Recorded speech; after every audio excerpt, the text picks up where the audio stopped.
Hi అండి, అందరు ఎలా ఉన్నారు? ఒక 1 మంత్ బ్యాక్ అండి మా ఫ్రెండ్ వాళ్ళ సిస్టర్ హస్బెండ్కి కాలు ఇరిగింది. తనేమో అత్తగారికి బాగాలేదు అని చెప్పి ఇండియాకి వెళ్ళాల్సిన పరిస్థితి వచ్చి ఇండియాలోనే ఉంది. తను వాళ్ళ అత్తగారు బెడ్ రిటర్న్ అంట.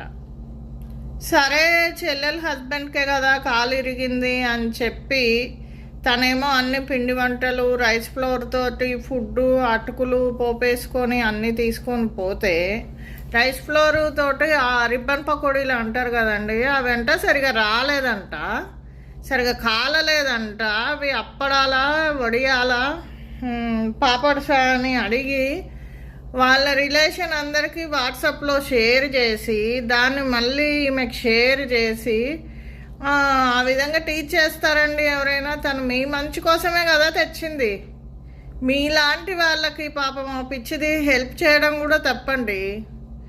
మీలాంటి వాళ్ళని అసలు ఎవ్వరూ క్షమించకూడదు. ఇలాంటి వాళ్ళని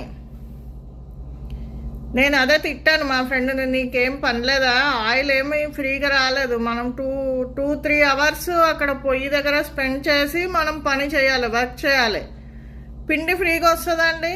ఇక్కడ పిండి అంత ప్యూరిటీ దొరుకుద్దా ఇండియాలో దొరికినట్టు? దానికి మీరు చుట్టాలందరికీ పెట్టుకొని ఆ అమ్మాయిని ఈమెకేమి రాదు, ఈమెకేమి వంటలు రావు అని ప్రపంచం అందరికీ చెప్పాలా? అంత అవసరం ఉందా అంత చిన్న విషయానికి? అవును, తనకు వచ్చినట్టు తను చేసింది. మీ అమ్మగారు చేసినట్టు తను చేయలేదు కదా. తన వయసు వేరు, మీ అమ్మగారు వయసు వేరు కదా.